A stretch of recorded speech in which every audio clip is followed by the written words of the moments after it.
Oke, bismillahirrahmanirrahim. Assalamualaikum warahmatullahi wabarakatuh.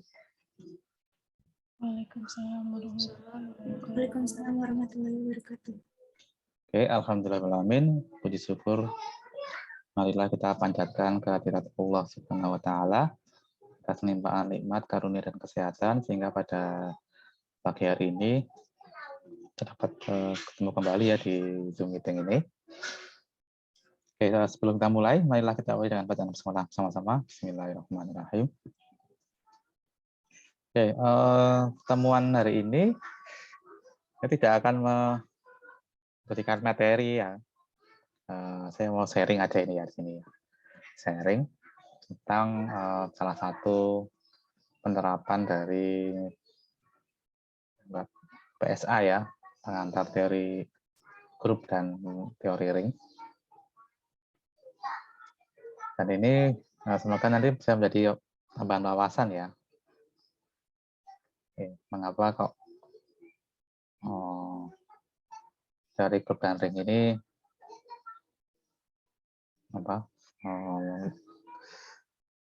dipelajari ya, dan ternyata nanti akan kita lihat bahwa ternyata banyak digunakan di dunia komputer ya, di dunia teknologi informasi. Oke, sebelumnya saya mau tunjukkan sebuah buku ya, sebentar.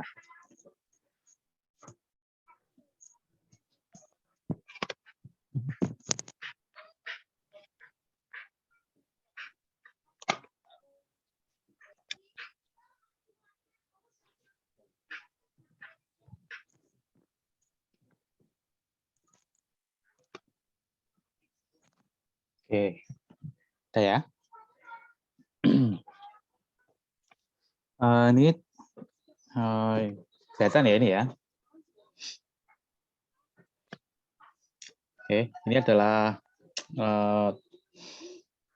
sebuah buku ya, buku yang mempelajari tentang bagaimana kita mengamankan keamanan sistem informasi, keamanan jaringan komputer nih ya.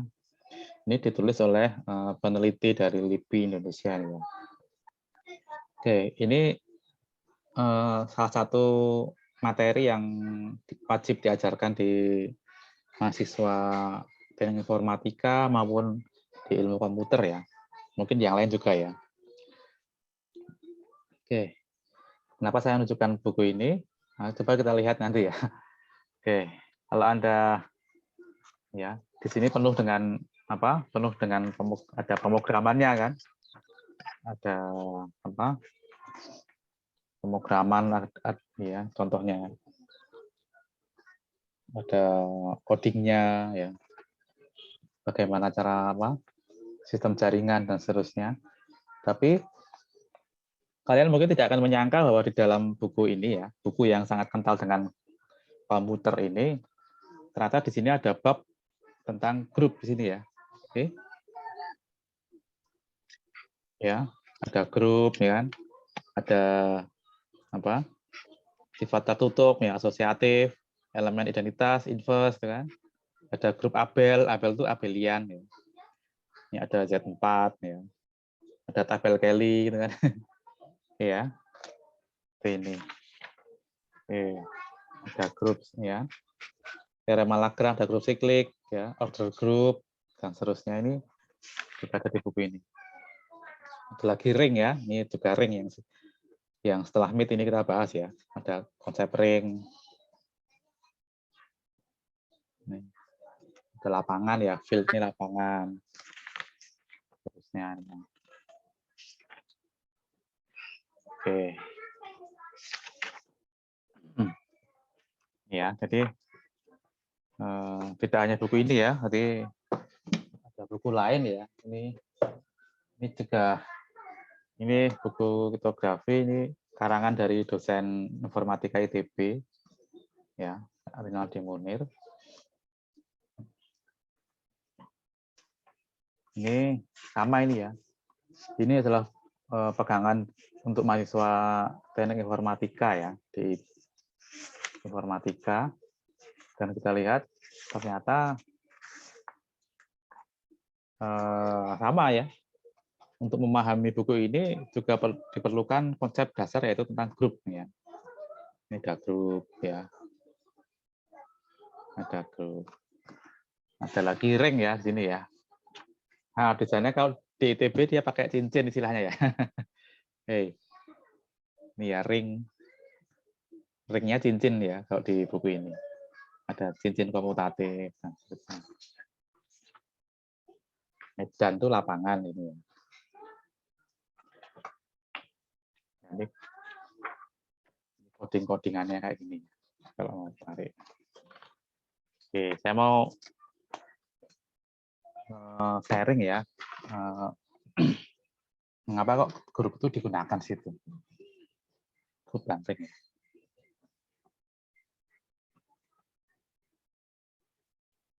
Oke, sudah muncul?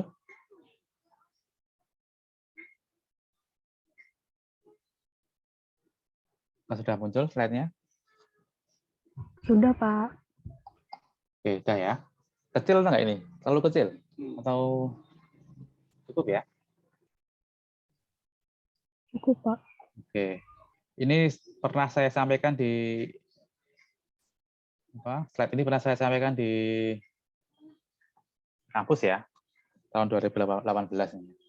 Jadi saya menggunakan slide yang sama ini. Oke. Saya menggunakan slide yang sama. Nah, kalau saya full screen kan.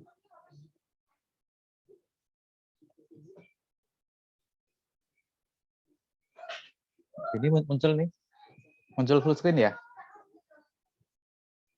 Iya, Pak. Oke.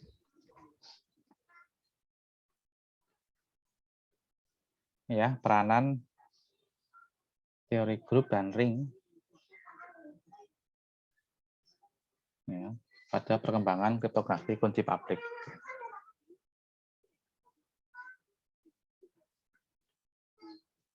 Oke, ini outline-nya ya. Oke, yang pertama, kita ya sebagai makhluk sosial ya, kita untuk berhubungan dengan orang lain, kita perlu melakukan yang namanya komunikasi. Zaman dulu komunikasinya bisa berbagai bentuk ya, bisa ngomong langsung ya. Kalau bertemu langsung kita bisa ngomong bicara langsung. Kemudian kalau jauh ya nanti kita bisa menggunakan bantuan pakai surat ya, pakai surat kemudian dikirimkan oleh pengirim ya, kurir atau pos. Ya. Nah, saat ini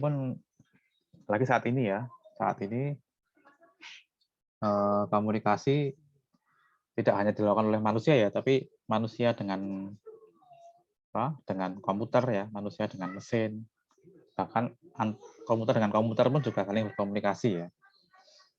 Contoh komunikasi itu tidak hanya kita ngomong ya, kita mengirim email misalkan kita ambil uang di ATM gitu. Itu kan komunikasi ya. Kita ingin berkomunikasi dengan sistem di bank. Ya. Kita ingin mengambil uang atau mentransfer, itu kan juga bentuk dari komunikasi. Ya, ini zaman dulu ini ya. Ini contoh. Komunikasi kan butuh yang namanya media ya, atau media perantara informasi itu disampaikan. Kalau kita ngomong langsung, ya, ngomong dua orang langsung, maka jalur komunikasinya adalah udara, gitu ya, melalui suara, gitu ya. Oke, kalau kita pakai surat ya, jalur komunikasinya ya kurirnya ya, atau pengirim suratnya.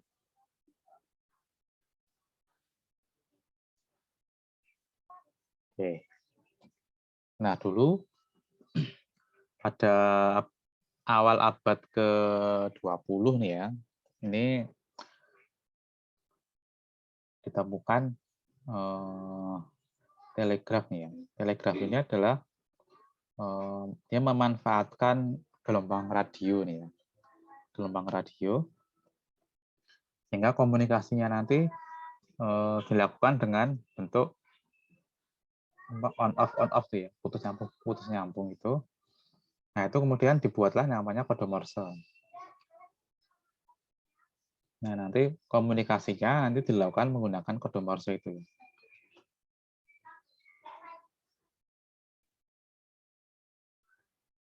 Ini contoh juga ya, jalur komunikasi menggunakan telepon, kemudian. Dan saat ini ya menggunakan jaringan seluler, menggunakan HP,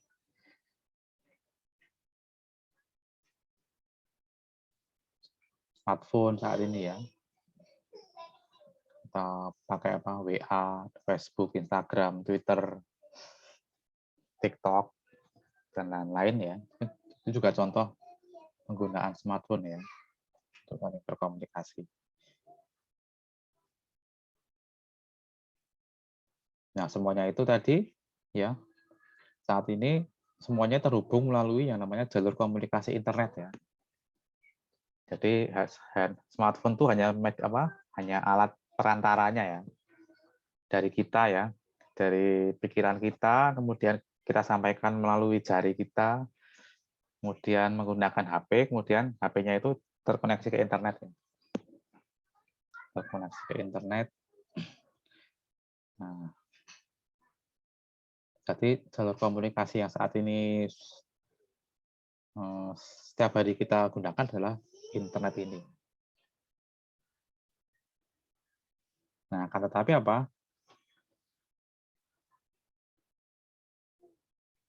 Setiap jalur komunikasi itu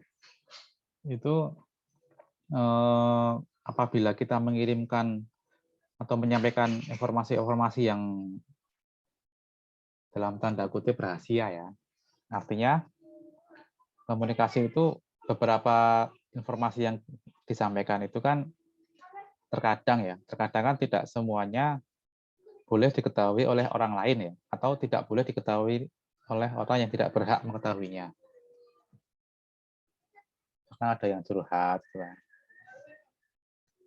kemudian misalkan kalau dosen ya misalkan ya menyampaikan soal ujian misalkan ya, soal ujian atau soal tes itu kan rahasia hanya oleh orang-orang tertentu yang boleh mengetahui ya, misalkan panitia tes, panitia ujian. Nah, kalau oleh mahasiswa itu kan rahasia, tidak boleh tahu sebelum pelaksanaan ujian, contohnya. Ada lagi apa kayak PIN ATM, kan? Dan seterusnya itu juga rahasia ya. Dan masing-masing bidang mesti punya rahasia-rahasia sendiri ya. Ada rahasia negara, ada rahasia militer, rahasia perusahaan, kan? Bahkan di film SpongeBob pun ada ya rahasia. Kan? Oke. Itu hanya boleh diketahui oleh orang-orang tertentu, dan apabila harus dikirimkan, maka sangat rawan apabila pesan rahasia, informasi rahasia itu dikirimkan melalui jalur komunikasi yang tidak aman. Nah, ini contoh ya. Kalau kita berkomunikasi ya menggunakan jalur komunikasi udara ya, ngomong secara langsung melalui suara, maka dia rawan terhadap ancaman orang nguping itu ya. Orang nguping. Contohnya ini ya. Ini film Korea. Oke. Ini ancaman ya. Kalau jalur komunikasinya adalah menggunakan suara apa? Menggunakan udara, suara itu. Oke. Nah, ini kalau telepon ya pakai HP ya, SMS kan. Ini contoh badan yang sering menyadap ya. KPK. Karena ini diberikan wewenang ya untuk melakukan penyadapan.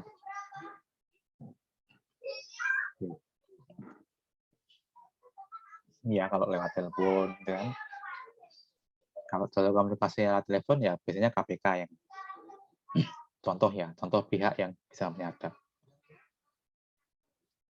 Ini juga ya, penyadapan intelijen Australia. Ini kasus-kasus dulu yang pernah terungkap. Telepon-teleponnya waktu itu zaman SBY ini ya. Oke, ini juga ya. Komunikasi internet itu banyak sekali penyadapan. Ini banyak sekali. Ini juga ya. Bagaimana pemerintah Amerika Serikat itu bisa membaca ya semua data-data kita ya, baik di Google. Google itu artinya apa? Google itu artinya nanti di Gmail ya, dia juga bisa membaca ya, Gmail, Facebook, YouTube, dan seterusnya ya.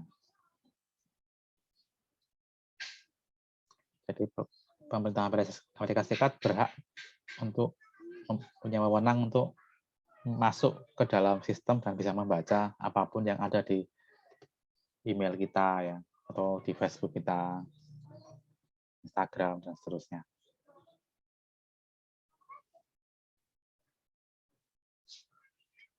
Oke. Jadi ini ya. Jadi jalur komunikasi yang tadi ya, jalur komunikasi ini, itu masing-masing memiliki kerawanan sendiri-sendiri ya. Kalau telegraf ya tinggal pakai radio ya, kita sudah bisa dengar ya. Kita bisa mendengar percakapan melalui telegraf ya, apa? Gitu ya, pakai apa? Kayak kode Morse, itu kan gampang disadap ya, asalkan kita memiliki radio yang pakai bukan FM ya, tapi ya yang AM ya. Kita bisa mendengarnya gitu kan. Telepon ya bisa disadap ya, tadi ya, contohnya KPK gitu kan. Atau ada orang lain yang punya kemampuan itu, hacker gitu kan. Ini telepon. Ini internet apalagi ya. Internet itu jalur komunikasi umum ya. Umum yang bisa dilewati oleh siapapun ya, sehingga sangat rawan terhadap penyadapan ya. Tidak hanya oleh pemerintahan ya, tapi juga oleh hacker-hacker gitu kan. Oleh hacker-hacker itu kan mereka sering mengambil informasi pribadi ya sebenarnya. Oke. Di sini ada pertanyaan?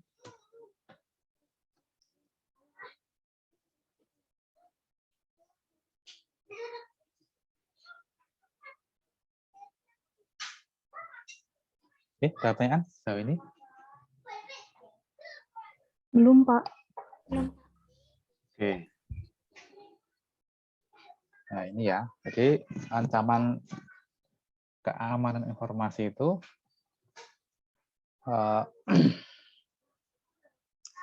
bisa kita lihat ya. Yang pertama adalah apa? Adalah adanya penyadapan. Ya. Kalau kita mengirim pesan ke orang lain, maka bagaimana caranya agar pesan itu hanya boleh diketahui oleh pihak penerima atau pihak yang berhak mengetahuinya. Jangan sampai pesan yang kita kirimkan itu jatuh ke orang lain yang tidak berhak mengetahuinya. Ya. Contohnya ya kebocoran soal tuh kalau dosen membuat soal ujian gitu kan. Sebelum waktunya diujikan kok mahasiswa sudah tahu gitu kan. Ini contoh. Yang kedua adalah ancaman perubahan informasi.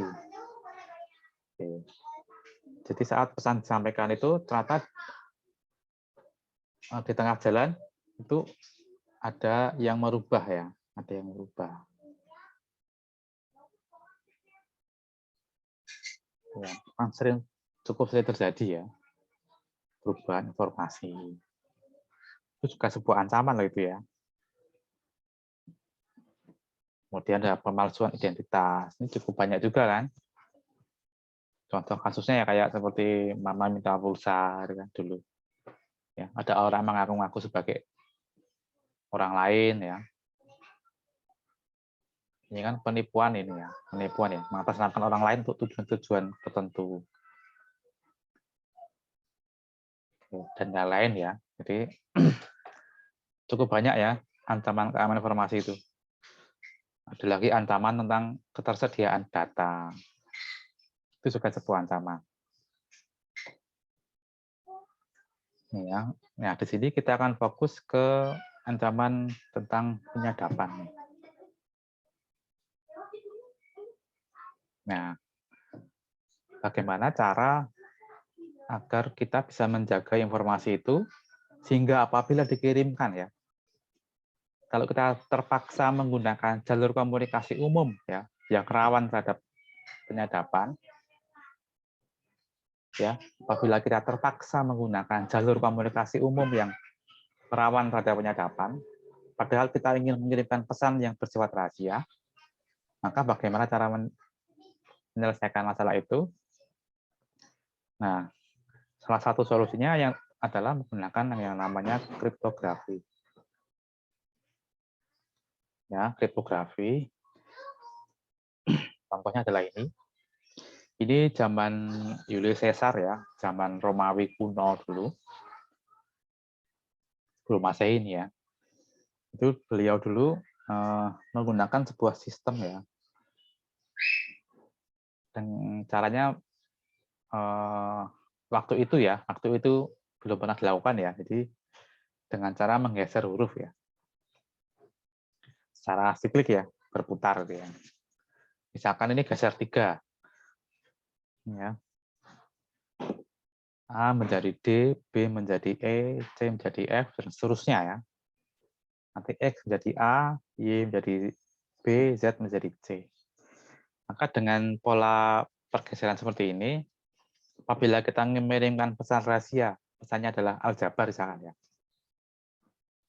Misalkan pesannya adalah aljabar, ya, misalkan ini pesan rahasia ya. Maka ini dikodekan atau disandikan menjadi DOMDEDU nih ya. A menjadi D, A menjadi D, ya. Kemudian L menjadi O, J menjadi M, dan seterusnya. Gitu ya. Nanti pesan yang dikirimkan adalah ini. Ya. DOM, DE, DU ini. Ini dikirimkan ke pihak penerima melalui, waktu itu melalui kurir ya. Kurir.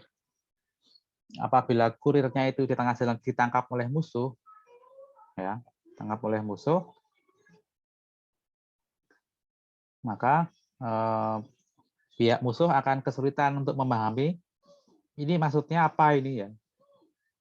DOM, DEDU ini apa gitu kan. Karena dia tidak tahu. Ya, tidak tahu ini. Mekanismenya ini tidak tahu. Nanti pihak penerima tinggal menggeser nih ya. Karena sudah ada kesepakatan ya. Sudah sepakat ya. Pihak pengirim dan penerima sudah sepakat nanti menggunakan sistem seperti ini. Maka nanti tinggal digeser mundur. Ya, mundur 3.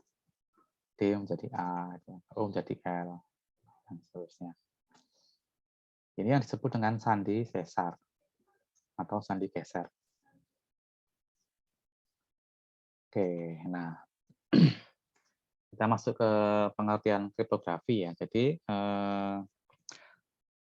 saya menggunakan pengertian secara matematis ya. Jadi kriptografi ini adalah sebuah ilmu yang mempelajari teknik-teknik matematika yang berkaitan dengan aspek-aspek keamanan informasi. Itu aspek kerahasiaan ya.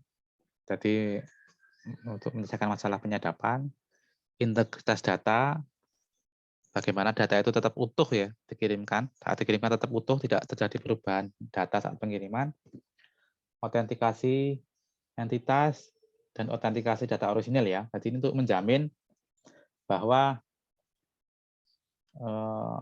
pihak pengirim itu benar-benar yang ngirim gitu kan. Artinya tidak ada unsur penipuan, tidak terjadi penipuan penipuan pengirim ya. orang mengaku-ngaku sebagai orang lain, ya, mengaku untuk penipuan. Itu kita bisa mengecek menggunakan ini.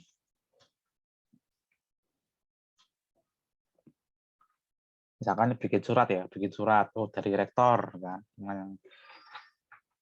Nanti misalkan Mas dapat surat dari rektor UIN, kemudian di situ Mas dikasih diberi keterangan bahwa Mas mendapatkan beasiswa 10 juta itu. Nanti Mas disuruh transfer dulu 1 juta. Nah, itu di situ ada tanda tangan rektor ya, misalkan tanda tangan rektor, tapi cara mengecek bahwa pesan ini itu penipuan ya, palsu, nanti ada mekanismenya ya. Oke, nah kita di sini fokus ke masalah keamanan, masalah kerahasiaan ya, atau untuk menyangkal penyadapan.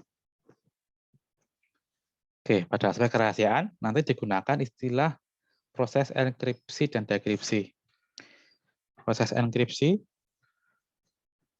itu merubah pesan semula ya. Pesan semula, ini ya contohnya. Pesan semula dirubah menjadi ini, kode-kode ini. Ini disebut dengan proses enkripsi. Aljabar ke DOM-DEDU ini proses enkripsi. Kemudian proses dekripsi mengembalikan ini DOM-DEDU ini menjadi aljabar semula. Ini disebut dengan plain text. Ya, pesan semula disebut dengan plain text. Pesan hasil sandinya disebut dengan ciphertext atau teks sandi ya. Ini teks plain text atau teks terang. Ini ciphertext atau teks sandi. Ya. Nah, proses enkripsi dan dekripsi itu membutuhkan sebuah metode, mekanisme atau algoritma ya. Disebut dengan sandi atau cipher, dan sebuah parameter rahasia yang disebut dengan kunci ya. Kunci rahasia. Oke. Nah, nanti di sini kita menggunakan istilah-istilah yang familiar di kriptografi ya. Jadi pihak pertama, pihak yang mengirimkan itu disebut dengan Alice. Pihak kedua itu disebut dengan Bob. Ya. Oke. Pihak pertama yang mengirimkan pesan itu adalah Alice. Pihak yang menerima pesan itu adalah Bob. Nah, kemudian di tengah-tengahnya itu ada si If ya. Atau sebelah Evi gitu ya. Semoga nggak ada yang namanya Evi di sini ya. Itu sebagai pihak yang menyadap ya. Pihak yang menyadap yang bisa mengetahui apapun yang dikirimkan oleh Alice dan Bob. Ya. Jadi pihak Evi ini dia bisa mendapatkan apapun yang dikirimkan oleh Alice dan Bob ya. Dan kemudian kita menggunakan prinsip Kerckhoff ya. Jadi metodenya atau algoritma kriptografinya itu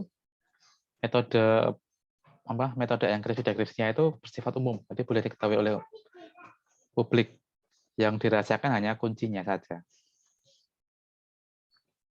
Oke. Ada pertanyaan saat jauh ini? Oke, tidak ada. Bukan ya, jadi seperti ini ya. Oke, Alice mengirimkan pesan kepada Bob, dan di tengah-tengahnya ini ada si Evi ya, If, yang selalu bisa mendapatkan apapun yang dikirimkan oleh Alice dan Bob. Ini sebagai pihak penyadapnya.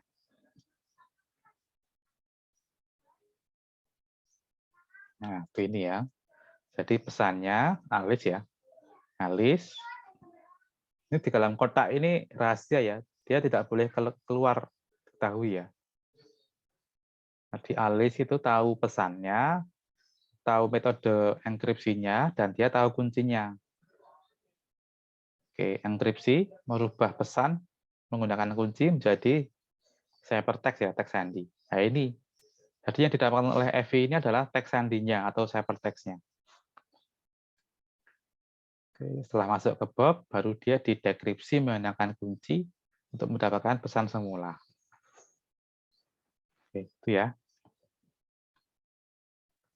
Nah, nanti apabila kita gunakan enkripsi, maka pihak penyadap ya, dia hanya akan mendapatkan kode-kode yang tidak dapat dimengerti. Ya, contohnya ini ya gampangannya.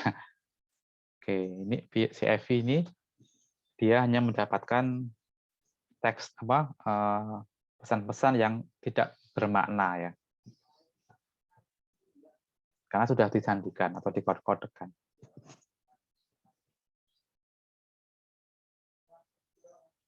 Nah, oleh karena itu muncullah sebuah ilmu yang digunakan untuk mendapatkan pesan rahasia. Pesan rahasia ya sebuah usaha ya. Kan ya tidak hackernya atau penyadapnya kan ya tidak putus asa ya.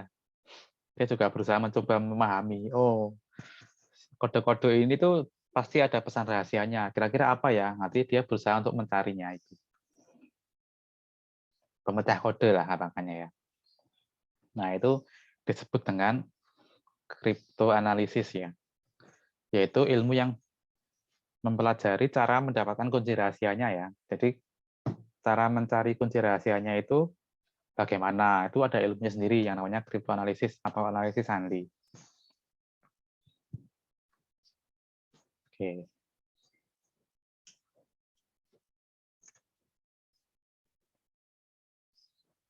Oke, ada pertanyaan?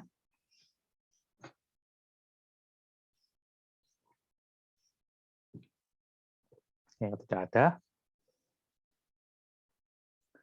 Lanjutkan ya.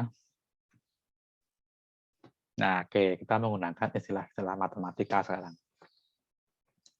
Oke, jadi metode enkripsi dekripsi itu dirangkum menjadi satu kesatuan yang bernama sistem kriptografi. Isinya adalah metode algoritma ya. Bagaimana cara mencari kuncinya, bagaimana cara enkripsi, dekripsi dan seterusnya. Kita menggunakan istilah ini ya. Kriptosistem atau sistem kriptografi. Itu adalah terdiri dari 5 himpunan ya, himpunan P, C, K, E, dan D. P itu adalah himpunan plain text atau teks semula atau teks terang. C itu himpunan ciphertext, himpunan teks sandi ya, teks yang pesan yang sudah disandikan. K itu adalah kunci. Kunci itu gampangannya kalau sekarang ya password gitu ya. Passwordnya itu sejauh pemilihan passwordnya itu sejauh apa, sebesar apa gitu kan. Dan E itu himpunan fungsi ya, fungsi enkripsi. D itu himpunan fungsi dekripsi ya, seperti itu. Ya. Dan dia harus memenuhi ini ya. X itu pesannya ya, dia dienkripsi, setelah enkripsi, dia didekripsi. Harus kembali ke pesan semula X ya, fungsi komposisi. Ini contoh yang tadi ya, sandi sesar tadi ya. Sandi sesar itu adalah tadi pergeseran tadi ya. Pergeseran huruf A, kalau geser 3, berarti kuncinya 3, gitu kan. A menjadi D, B menjadi E, dan seterusnya. Kalau kita menggunakan korespondensi ya, huruf A itu ke 0, B ke 1, C ke 2, dan seterusnya sampai Z ke 25, kita mendapatkan grup Z6 terhadap operasi penjumlahan modulo 26. Karena ada sebanyak 26 huruf ya. Dan gesernya pun juga sebanyak 26. Dan gesernya pun bebas ya. Kalau geser 1 berarti K-nya 1. Kalau geser 2 berarti K-nya 2. Ini fungsi enkripsi, ini fungsi dekripsi seperti ini ya. Menggunakan inverse penjumlahan ya. Contoh ini ya. Pesan aljabar kalau dienkripsi menggunakan K sama dengan 1 ya, sandi sesar, diperoleh teks sandinya ini ya, ciphertextnya. BMK BC BS ini. Ini dikirimkan kepada Alice mengirimkan ini kepada Bob, nanti Bob melakukan dekripsi dengan menghitung ini ya. Masing-masing ini dirubah ke angka, kemudian dirubah ke bilangan, kemudian dikurangi 1. Tuh. Tapi ini kan sederhana ya. Oke. Coba pecahkan sandi sesar berikut ini. Yuk, silakan. Ini digeser menggunakan sandi sesar, tapi gesernya nggak tahu ada sebanyak berapa. Bisa 1, bisa 2, bisa 3, bisa 4, bisa sampai 25. Oke, silakan. Ada yang bisa memecahkan ini? Silakan dicoba.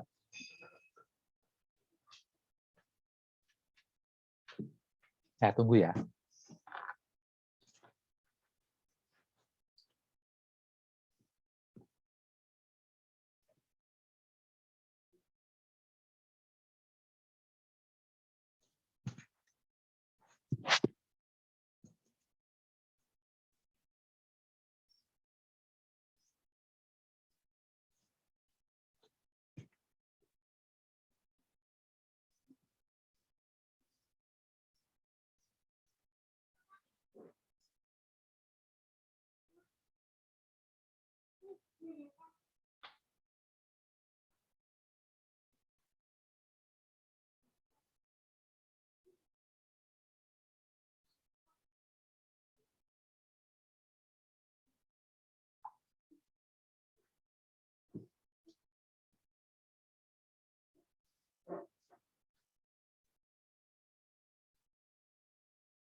Yuk.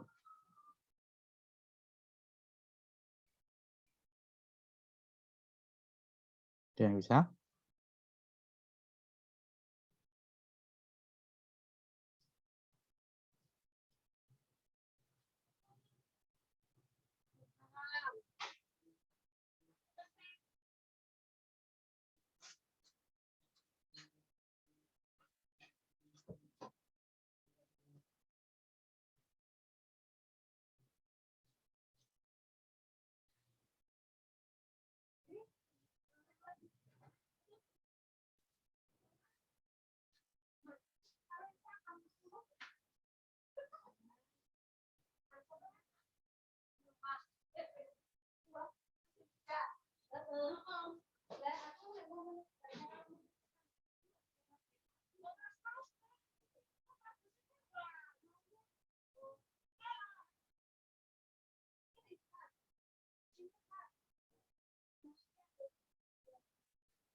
Yuk, udah?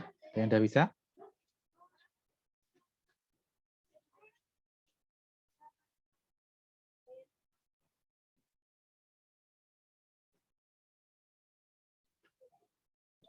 Geser 13 bukan, Pak? Ya, ada 13. Berapa? Ayo. Apa teksnya?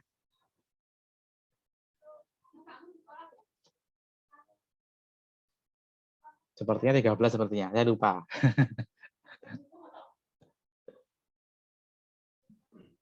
Kalau nggak salah UIN Sunan Kalijaga Yogyakarta bukan, Pak? Ya, itu. Ya. Gampang caranya, Mas. Coba, bagaimana caranya? Kalau caranya sih, Pak, lebih ke apa ya? Saya lebih ke satu-satu gitu dulu, Pak. Nanti beberapa huruf gitu, nanti ada yang jadi kata kuncinya gitu. Jadi terlihat yang banyak hurufnya yang mana kan gitu. Nanti Ya. Nanti itu yang dienkripsi dulu. Setelah itu ya dapatkan kata, misalkan dapatnya huruf vokal, nanti bisa ngira-ngira gitu. Nah, kalau aku tadi 3 huruf pertama gitu saya saya rubah gitu kan. Ya, ya, ya, Nah, ya. jadi ketemu Ya, gitu Pak. Yang ya, kata ya. 3 katanya tuh UIN gitu. Jadi Ya, ya. yang sisanya Ya, betul Mas. Begitu masalahnya Mas. Mas, baca dari mana ini? Ya, memang begitu tekniknya ya. Tekniknya bisa ambil sampel ya, di harus semuanya. Ambil sampel paling 3 huruf atau 4 huruf pertama ya. Kemudian nanti diurutkan ya, misalkan H ini I, J itu ya Mas ya. J, K, L, M, N itu ya. V, W, X, Y, Z, A, terusnya nih ya, A, B, C, D, E, F, dan seterusnya itu ya nanti ya. Dan seterusnya urutkan ya, urut abjad aja nih. I, J, K, L, M, N, O, P, Q, R, S, T, U gitu kan. Nanti satu saat akan ketemu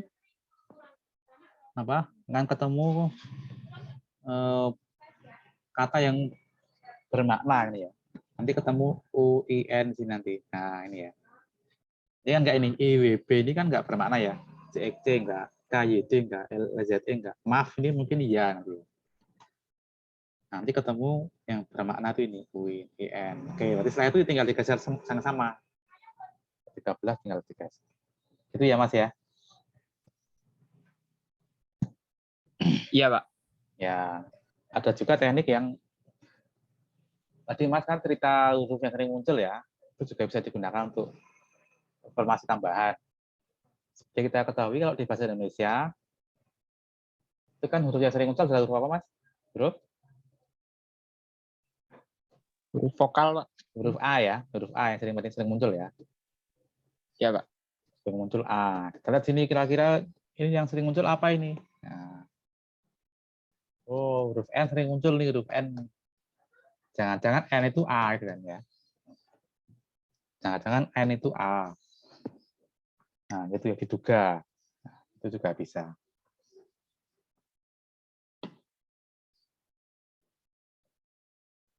Ini A, ini A, ini A, gitu ya. A, ini A juga, ini A kan sering muncul ini. Oke. A ke N itu ada berapa pergeseran? Ada 13, gitu kan? Oke, jangan-jangan kalau digeser 13 akan berbunyi ada nanti menghasilkan kalimat yang bermakna. Ternyata iya gitu ya. Ya, ini UIN Sunan Kalijaga, Yogyakarta. Gitu ya. Oke. Ada pertanyaan? Ini nggak aman ya. Karena ada sebanyak 26 kemungkinan kunci ya. Tinggal coba-coba ketemu ya.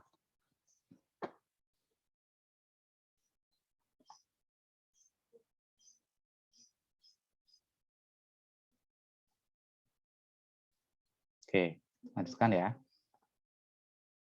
Nah, ini ada lagi sandi Wijener.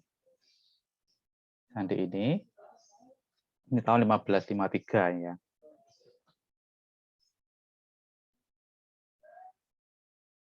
Ini digunakan untuk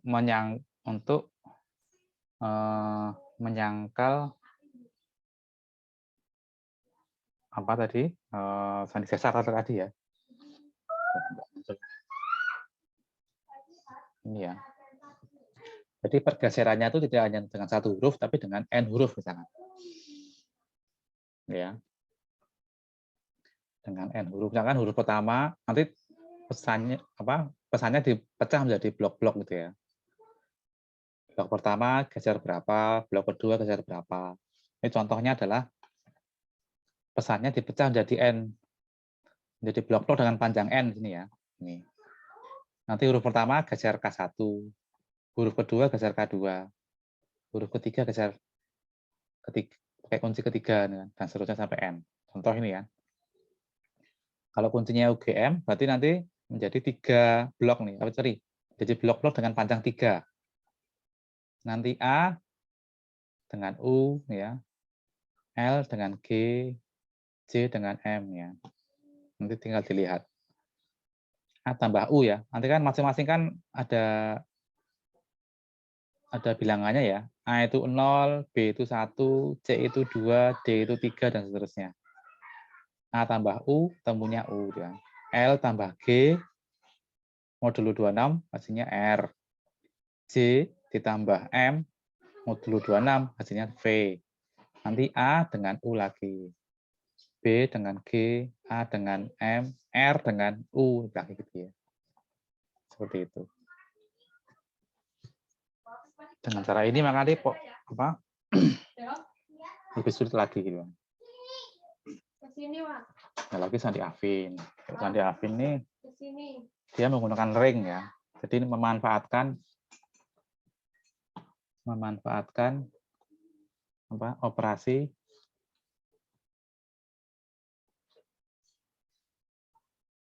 kalau tadi sesar grup ya, menggunakan grup karena menggunakan satu operasi ya. Satu operasi. Penggunaannya hanya inverse penjumlahan aja ya. Satu operasi, maka menggunakan grup. Sandi Afin Jenner juga menggunakan grup ya, karena hanya penjumlahan. Nah, kalau Sandi Afin ini menggunakan operasi perkalian dan penjumlahan, maka dia menggunakan ring ya, ring Z26. Oke, seperti ini menggunakan inverse, dan yang punya inverse kan hanya yang GCD-nya dengan 261 ini. Jadi ini. Ini fungsi enkripsi, fungsi dekripsi seperti ini. Apalagi Sandy Hill. Sandy Hill itu ini pernah digunakan di militer ya, militer awal abad ke-20. Oke, ini dia menggunakan ring gitu ya, ring Z26, modulo 26, kemudian dibentuk grup GLNZ26 gitu kan. Ini kan dari ring, kemudian kita bentuk grup ya. Nanti fungsi enkripsinya berupa perkalian matriks. Matriks modulo 26, dekripsinya hanya tinggal dikalikan dengan inverse-nya ya, inverse matriks modulo 26. Simpel itu ya. Tapi ini pernah digunakan dulu di militer.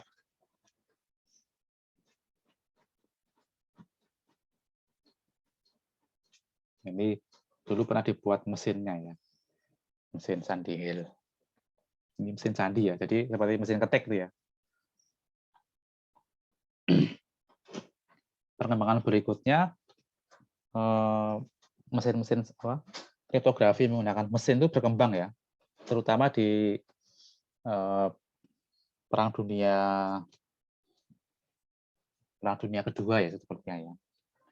Tahun 1930, 1940 itu berkembang mesin-mesin sandi ya, menggunakan operasi-operasi yang kompleks ya. Seperti contohnya yang Enigma ini menggunakan sandi permutasi, dengan permutasi ya. Substitusi dan permutasi ya. Kalau kita dulu kan belajarnya kan grup permutasi ya. Nah, itu kan mengacak ya. Misalkan 1 2 3 menjadi 1 3 2 kan. Ya enggak? Itu kan sebenarnya kan bisa diterapkan untuk mengacak pesan kan. Ya, kalau kalian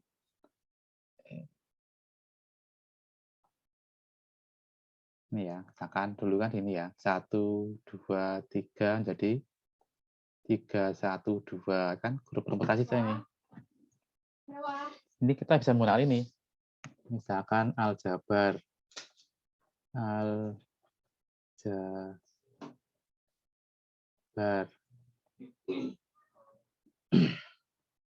1 2 3 4 5 6 7. Oke, pakai yang 7 aja ini. Ya, karena ini 3 ya. Ya kan ini anggota grup S3. Maka blok-bloknya adalah 3. Oke, kan grup kurang tuh ini. Karena kurang kita tambahi misalkan XX ini. Nah, ini 1 2 3. 1 2 3. Ini 1 2 3. Maka ini jadi 3 1 2. 1 plus berarti ini A. Ya, yang sini jadi J, ini jadi L, ini A, 2 ke sini jadi B, ini A, berarti ini X, ini R, X. Nah ini ya, ini contoh aja ini. Contoh penerapan dari grup permutasi ya, untuk mengacak pesan. Ini ya, aljabar jadi ini. Kita juga bisa menggunakan permutasi untuk yang lain, misalkan ini ya. Misalkan matematika nanti gini ya, matematika.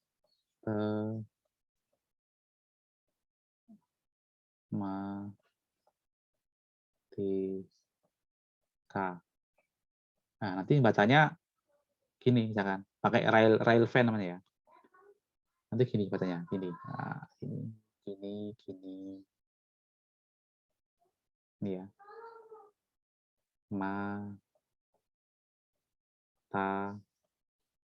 Ya, MATATIGEHM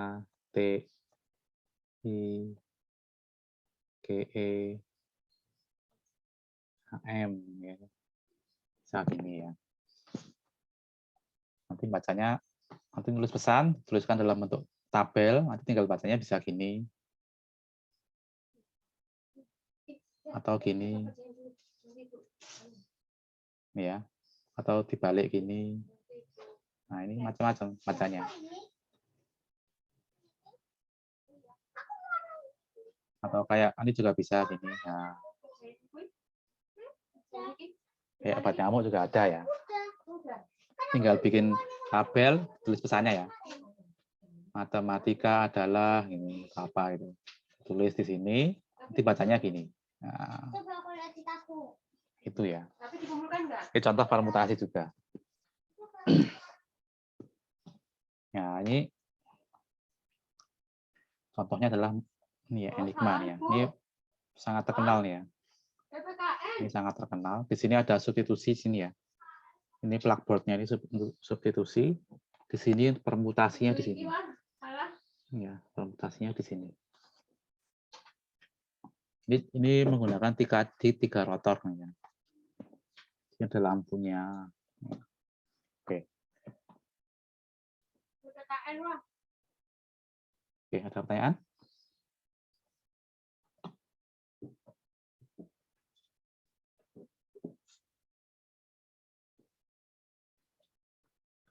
Oke, kalau tidak ada, lanjutkan.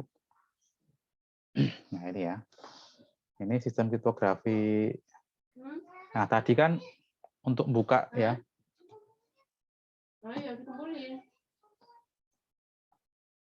Untuk buka apa?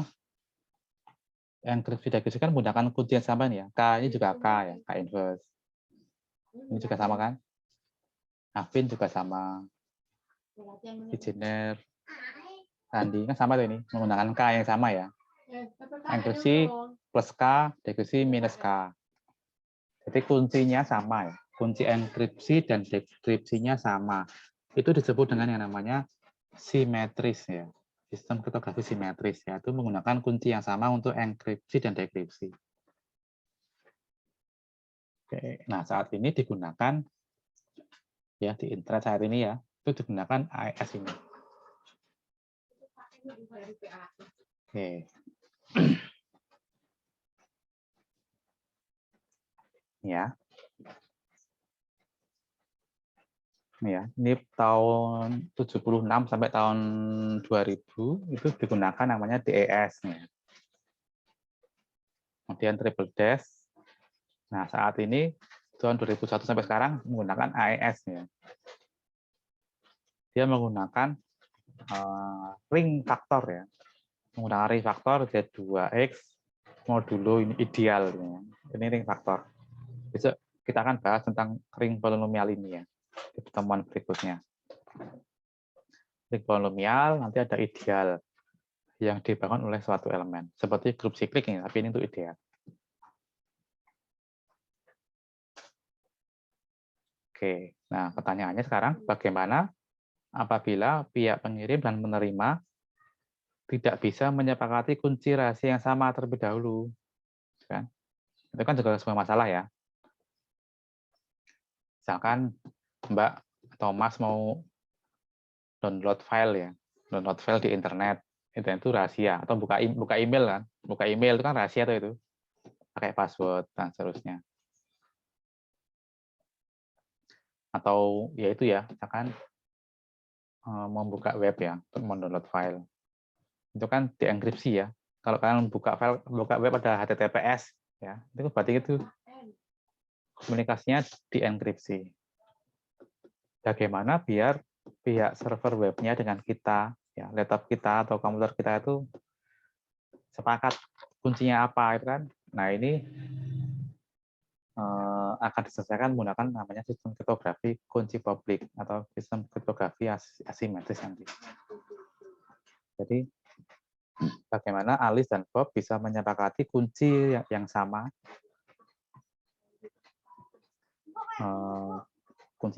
tapi tidak bertemu secara langsung terlebih dahulu. Masalah ini dialami selama ribuan tahun ya,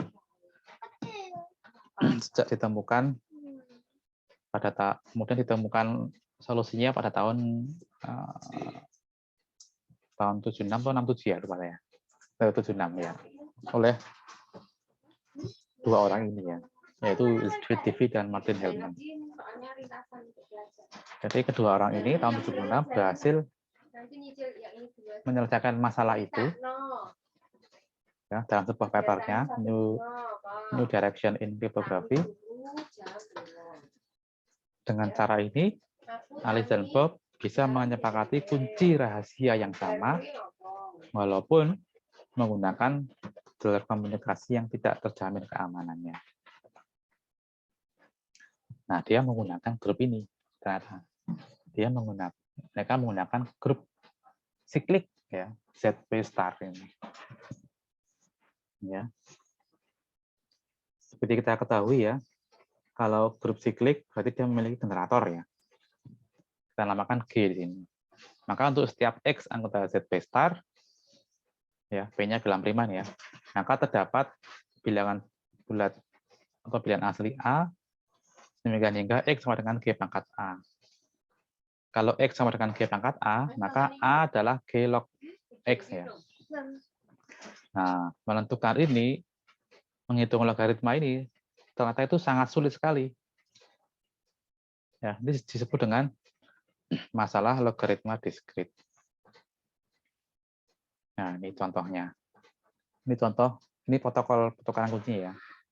Jadi bagaimana Alice dan Bob itu bisa menyepakati kunci rahasia yang sama, memanfaatkan masalah logaritma diskrit pada grup siklik di ZP tadi, ZP star tadi. Seperti ini prosesnya sederhana. Ya, Alice menghitung ini, kemudian Bob menghitung ini, A dan B-nya dirahasiakan, kemudian Alice menghitung KA, Bob menghitung KB, kemudian saling ditukarkan. Ditukarkan itu SA tadi ya, SA dan SB saling ditukarkan, kemudian menghitung ini. Ternyata apa?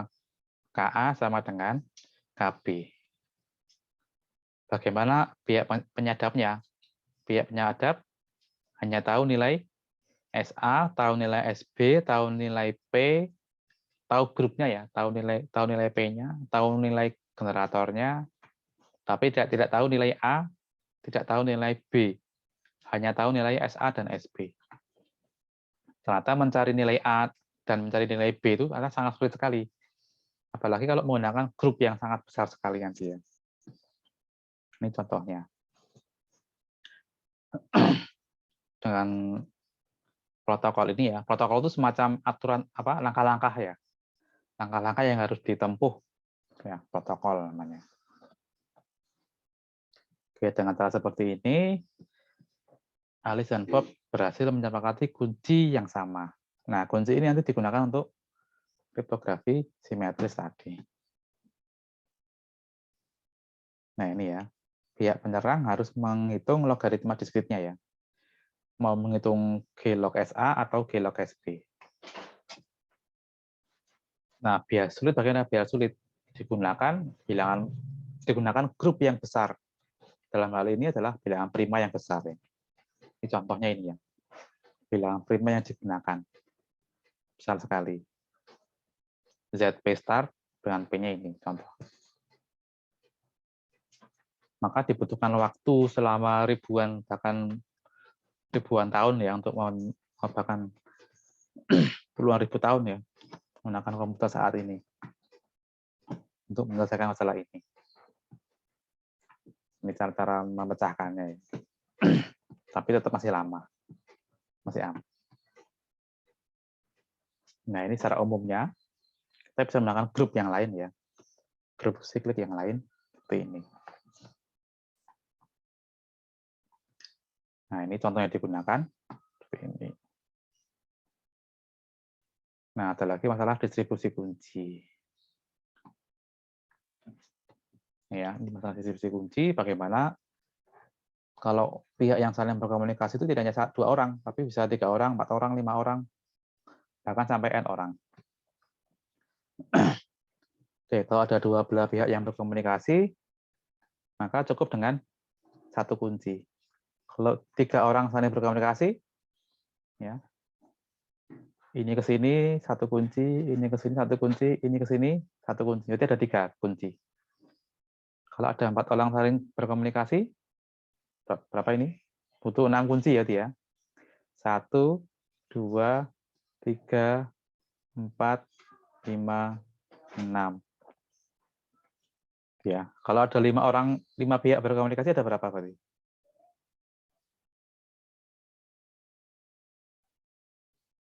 Satu, 2, 3, 4, 5, 6, 7, 8, 9, 10.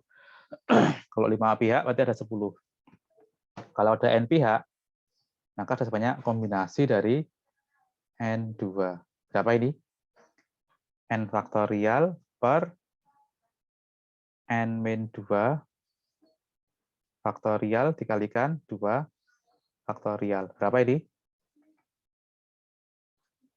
N dikalikan N min 1 per 2. Oke. Ini kan tidak efisien ya. Maka nanti berkembang yang namanya sistem kriptografi asimetris.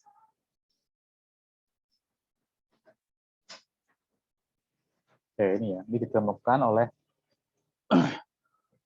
Rivest, Samir, dan Edelman tahun 78 ya. Jadi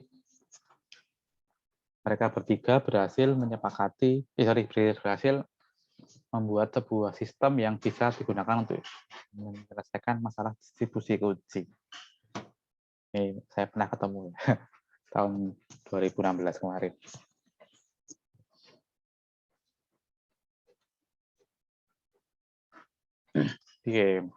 Jadi ketiga orang tadi itu memanfaatkan masalah sulit, yaitu masalah faktorisasi bilangan bulat ya.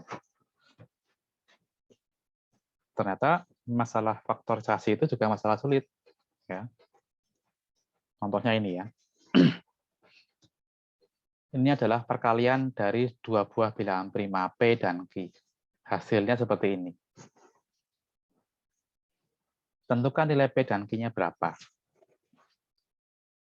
Oke, sampai sekarang ini belum ada orang yang mengaku berhasil memecahkan masalah ini. Hadiahnya itu ya, 200.000 dolar Amerika. Silakan kalau mau ya. Kalau bisa memecahkan ini, bisa memfaktorkan ini, berarti berhak mendapatkan hadiah uang itu. Iya. Ini masalah sulit yang sampai sekarang belum pernah ada yang bisa memecahkan. Nah, masalah ini kemudian dimanfaatkan untuk mengkonstruksi yang namanya sistem kriptografi kunci publik atau asimetris. Nah, dia menggunakan ring ini, menggunakan ring Zn, dengan N-nya adalah perkalian dari bilangan prima P dan Q yang berbeda. Maka nanti Zn itu akan isomorfisme ya, isomorfisme ring ya. Isomorfisme ring dengan Zp cross Zq. Nanti ada grup unit juga ya. Grup unit itu grup yang isinya adalah elemen-elemen yang punya inverse terhadap perkalian di ring Zn. Kemudian nanti dihitung order grupnya dan seterusnya ya. Menggunakan namanya istilahnya Vn. Kalau mau lebih lanjut ini nanti ambil kuliah teori bilangan ya, pengantar teori bilangan. Nanti kita akan belajar tentang ini.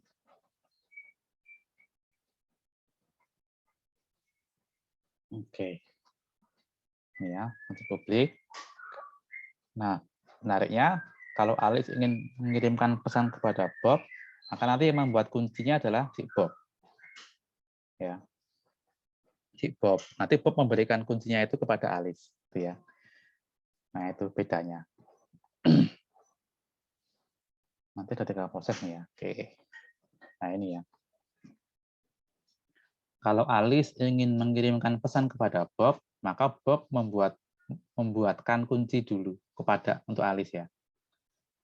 Oke, Bob membuat kunci rahasia dan kunci publik. Kuncinya publik nih ya.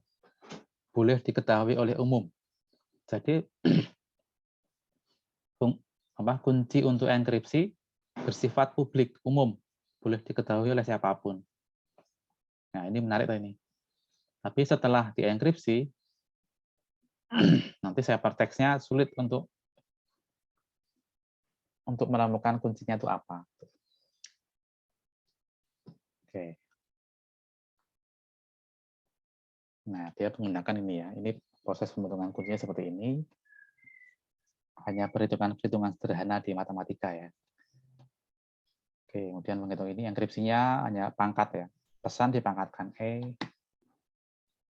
Dekripsinya nanti CPT tambahkan D. Gitu. Oke, ini keamanannya. Sampai sekarang masih aman ya, masih digunakan di internet.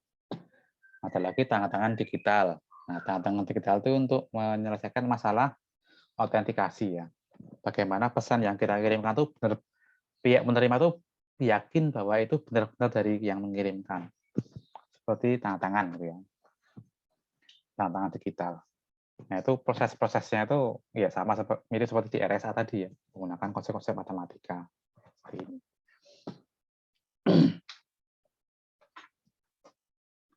Ya, tangan-tangan digital seperti ini. Ada lagi kurva eliptik ya. Ini sebuah grup ya, grup kurva eliptik tahun 85. Oke, jadi dia menggunakan objek geometri. Menggunakan objek geometri tapi menggunakan ring ya, menggunakan ring yang berupa lapangan, ZP ya. Jadi kurva tapi di atas lapangan berhingga atau lapangan ZP di sini. Menggunakan modulo P ya. Oke, ini akan berbentuk grup nanti ya. Berbentuk grup abelian. Ini kalau di real ya, kalau di real seperti ini gambarnya. Kalau oke, ini operasi di grupnya itu ya, namanya operasi penjumlahan. Titik. Dia adalah grup abelian berhingga. Ini pernah untuk skripsi juga ya, pernah untuk skripsi Mas David Iman, kalau kalian mau dari skripsinya. Oke, nanti menggunakan masalah logaritma diskrit kurva eliptik. Oke. Ini WhatsApp nih ya, keliru ya. Kurang apa? Kalah ketik ya. Jadi ini sistem ini tuh digunakan di WhatsApp yang setiap hari kita pakai ya. Dia menggunakan grup ini.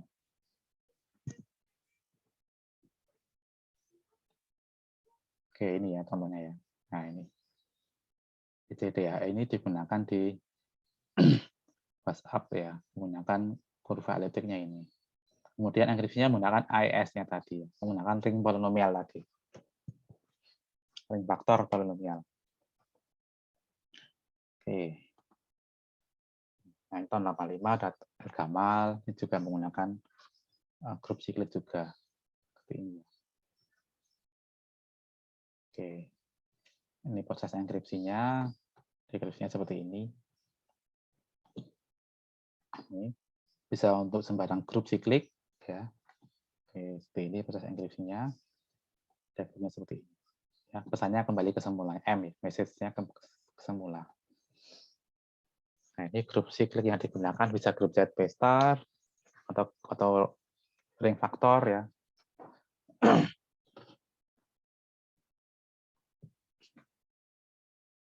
Oke. Ini tangan-tangan digitalnya juga bisa, ya, untuk tangan-tangan digital. Kemudian di tahun 97 ada sebuah paper yang mengejutkan, ya. Jadi di masa depan itu diprediksi akan ada sebuah komputer yang bernama komputer kuantum yang bisa memecahkan kriptografi yang digunakan saat ini, internet, ya. Tapi untungnya sampai sekarang komputer kuantum ini hanya masih berupa komputer dengan skala kecil, ya, belum dalam skala besar. Sehingga ini walaupun sudah ada, tapi masih belum mengancam keamanan komputer saat ini. Akan tetapi diprediksi tahun mungkin 10 tahun lagi, ya, itu bisa terwujud dalam skala besar, ya, sehingga 10 tahun lagi harus sistem kriptografinya harus diganti di internet, ya. Maka muncul istilah namanya post quantum cryptography. Kenapa? Karena kita harus mengganti, ya. Karena saat ini yang digunakan di internet itu ada RSA, L-gamal kurva eliptik, ya. ECC itu elliptic curve cryptography, ya, seperti yang di WA itu, ya. WA itu menggunakan ECC ini. Itu tidak akan aman apabila komputer kuantum dalam skala besar berhasil diwujudkan. Maka ada banyak kandidat nanti, ya. Ada lattice base. Ini yang skripsinya Mbak Fatin kemarin. Codebase ini kemarin skripsinya Mbak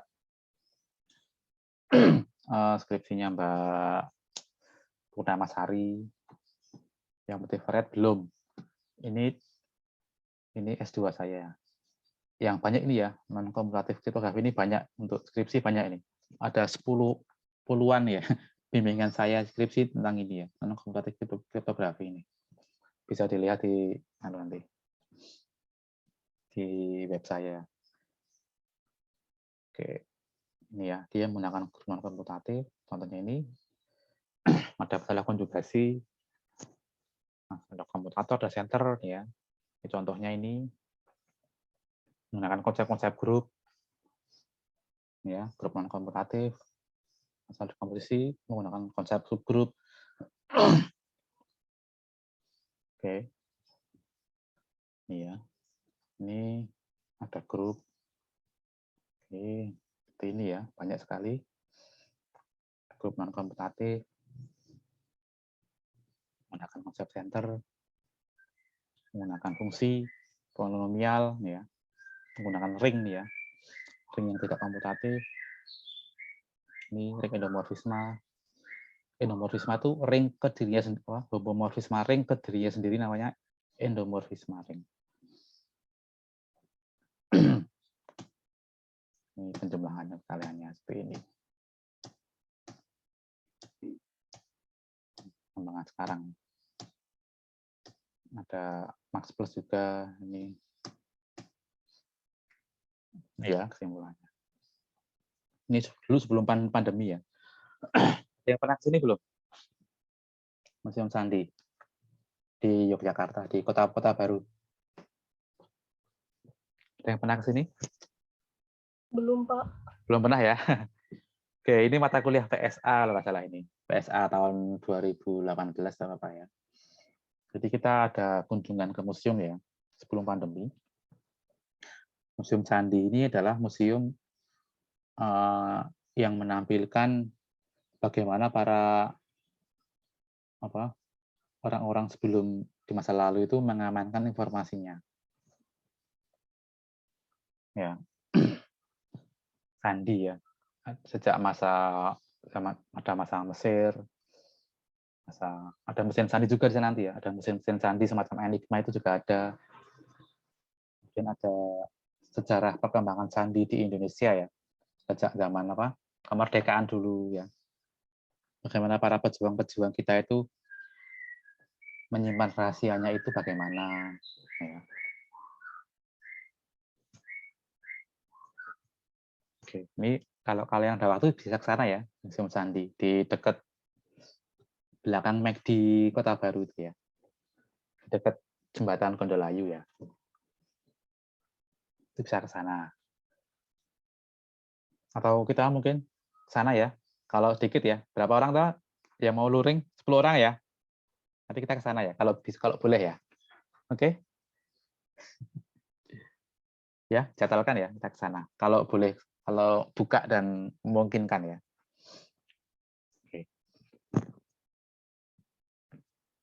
Ini angkatan berapa ini? 17, tadi 18 ya. Belajar penerapan PSA di sini. Nah, ini Bapak Sandi Indonesia ya, Bapak Kriptografi Indonesia, Pak Rubiana Kertopati. Ini pendiri Lembaga Sandi Negara yang sekarang namanya BSSN ya, atau Badan Siber dan Sandi Negara. Kita tahun 2019 itu mengadakan kunjungan ke sana ya, kunjungan studi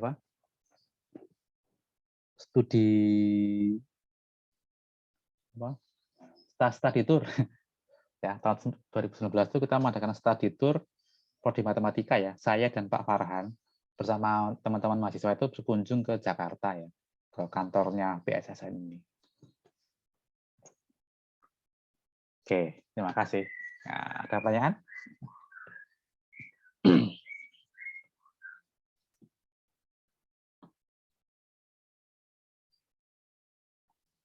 Oke, ada pertanyaan terkait dengan apa yang tadi saya sampaikan?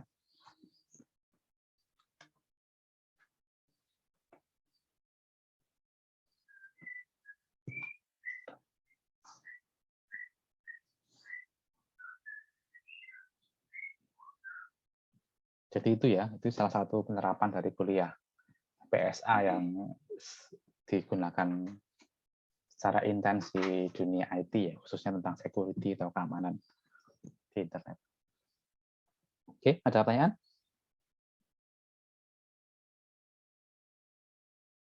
Ini juga promosi ya, karena semester depan mata kuliah kriptografi juga akan ditawarkan ya. Jadi ada mata kuliah kriptografi, ada mata kuliah pengantar teori bilangan, ada mata kuliah pengantar teori pengkodean ya, bagaimana membuat kode itu juga kode yang bisa untuk memperbaiki error ya saat pengiriman data juga ditawarkan di semester 4 tadi kalian ya. Tenang aja ya, teori-teori PSA-nya hanya dikit ya, lebih banyak ke praktek ya, seperti matematika terapan. Jadi grupnya hanya sedikit banget, lebih banyak ke teori bilangannya ya, modul-modulnya itu. Tenang aja ya, nggak ada pembuktian teorema. Oke, ada yang ingin sampaikan, tanyakan?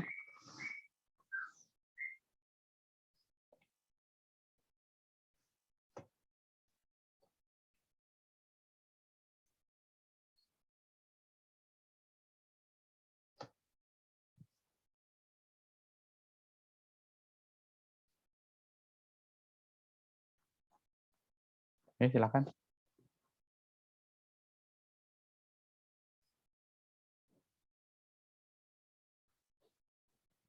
Ya, saya mau cerita lagi ya. Jadi beberapa alumni kita ya, terutama yang dulu mengambil penelitian skripsi tentang kriptografi ini cukup banyak ya. Mungkin saya tampilkan aja ini ya, saya buka webnya.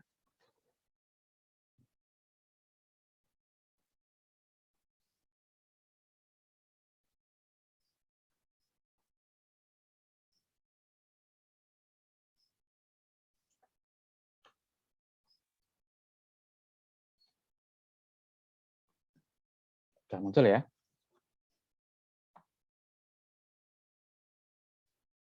Sudah, Pak. Nah, ini beberapa bimbingan saya yang banyak berkaitan dengan kriptografi ya di UIN ini ya. Ulang udah selesai ini ya. Oke.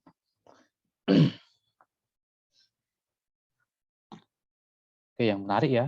Yang menarik beberapa alumni ini bekerja di bidang IT ya ini ya. Ada juga yang jadi dosen ya, ada yang S2. Nih, David Iman nih bekerja di perusahaan IT. Yang ada lagi Mas Fatan nih bekerja di bidang IT juga ya, di programmer. Ada lagi Mbak siapa ini?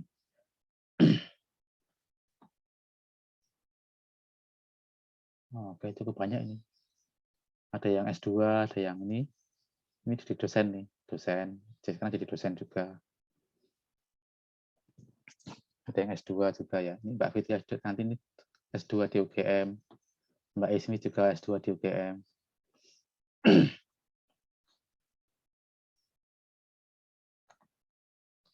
Oke ya, ini skripsi tentang penerapan PSA di kriptografi ya, di keamanan informasi. Ada juga yang penelitian tentang ini. Pernah tentang ini ya. Nah ini, e-voting atau pemilu elektronik nih ya. Mas Irfan Hilmi ini pernah skripsinya tentang bagaimana membuat sistem pemilu secara elektronik atau e-voting berbasis enkripsi homomorfisme ya. Jadi homomorfisme yang kita pelajari itu bisa diterapkan untuk membuat sistem pemilu elektronik atau e-voting. Oke. Menarik nih ya.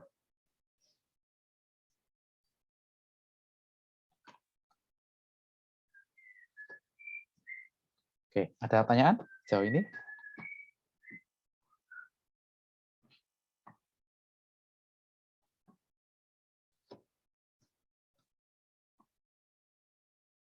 Ada kuliah lagi ya? Maaf Pak, mau tanya. Ya.